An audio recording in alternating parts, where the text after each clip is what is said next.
So my biggest disagreement with you is that when you talk about institutional racism, I know you pointed out that there are individual instances of racism. Yes. But I definitely do believe that there is institutional racism. And the reason why I say that is because when you look at what the FBI released in 2006, where they said that white supremacists were invading the police department, or when James Comey essentially said that there is a history of minorities being targeted by the police, and he says, "Oh, history with minorities is not pretty."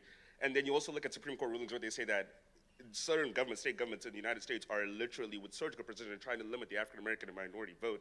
It begs the question, like, how can you say there's no institutional racism when these institutions themselves are confessing that we're doing these things? And yes, they're being checked at times, but these things are happening. So okay, there are a couple separate questions there because there's specific data points that you're mentioning there. You know, the 2006 FBI report, and then you're mentioning also the Supreme Court decisions on the Voting Rights Act and the rewriting of the Voting Rights Act. So as far as the Voting Rights Act goes, there is not a lot of evidence to suggest that black votes are being undercounted in southern states. It's just the evidence is very scanty there. Justice Scalia's, I think he wrote dissent in that case. Actually, it would have been the majority opinion in that case because they struck down the VRA. Is pretty telling and has a lot of countervailing data on that, so it's worth reading. As far as the idea of institutional racism, so here's my general view about institutional racism. When I say that there are individuals inside, I'm not saying individuals don't exist inside departments. I'm sure that there are some cops who are racist. The question is, how do we fight? How do we fight racism? When we say institutional racism, the problem is there's no way for me to fight that with you because it's too vague. So if you say a particular institution is racist and then demonstrate to me the evidence that the institution is racist, not that it's badly policed, not that it's incompetent because there are police departments that are incompetent, but that there's actual motivated racism there, then we can do something about it and I'll stand right alongside you. But my problem is that when people say institutional racism, it seems to me a broad rubric under which they can subsume all complaints about American society or the cops. So you'll have situations where a black guy gets shot by the cops, and the first reaction is not, was the cop incompetent? It was the cop had to be racist because there's a white cop and a black guy. Right? And so what you've seen is the DOJ in some cases, like for example, Seattle Police Department, they'll say that there's institutional bias there, but then they'll provide no actual evidence of institutional bias. They'll just say a disproportionate number of black people were imprisoned or arrested by the police department. Well, is it possible that a disproportionate number of black people were criminals in Seattle?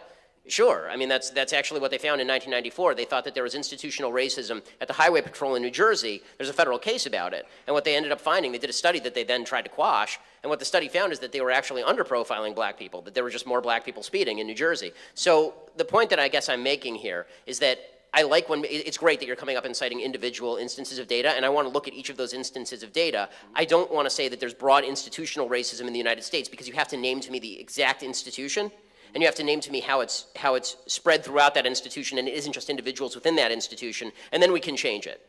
Okay, so that's an institution that has racism. That's not the same thing as arguing there's institutional racism in the United States as a general rule, because that suggests that America is generally racist, which is something with which I disagree.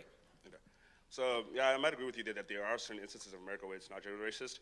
But then in those cases where when we do discuss that racism in that institution, it's hard as a black person because you're then told that you cannot discuss this because you're calling out people. Like when they start talking about white supremacists in these organizations, not to say that all cops are white supremacists, but they are there. Like there are some that were invading, like you said. Right, and if you find the cop who's a white supremacist, again, I'm willing to stand by you. The problem is when you make blanket statements like there are cops who are white supremacists. I'm willing to say there are, but the percentage matters here. I mean, are we talking about 70%, or are we talking about like one guy?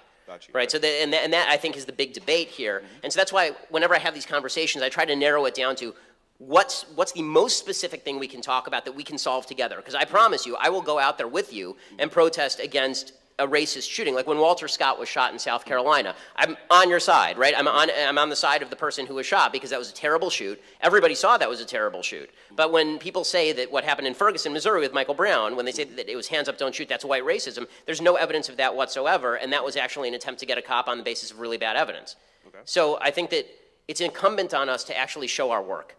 Instead of just saying institutional racism, let's go out and protest, let's find the specific instance, and then we can solve it. Then we can solve the problem together.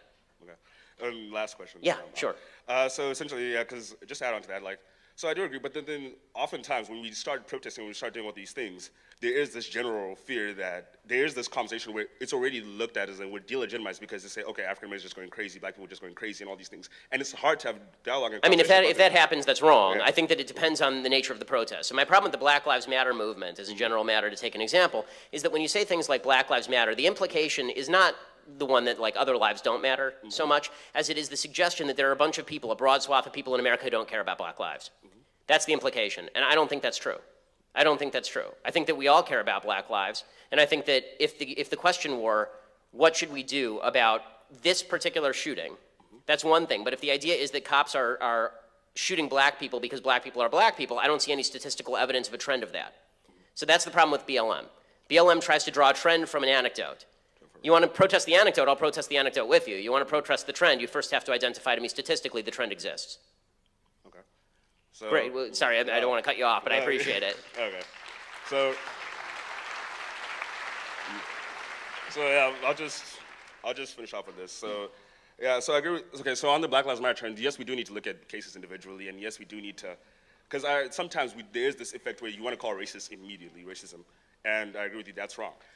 But I'm just saying that I feel like sometimes it becomes counterproductive when constantly, when people are trying to defend these things, when people are trying to fight these things, and automatically the conversation is shaped in such a way that we're these far right extremists, or then we're far out left extremists trying to. Right, and I think that the biggest problem when it comes to language, and I'll finish with this, I'm sorry, but yeah. I think that the biggest problem there is, as you notice, I keep trying to peg down as exactly as we can the instances that we're talking about and the language that we're referring to. And I think that movements have a hard time pegging that down.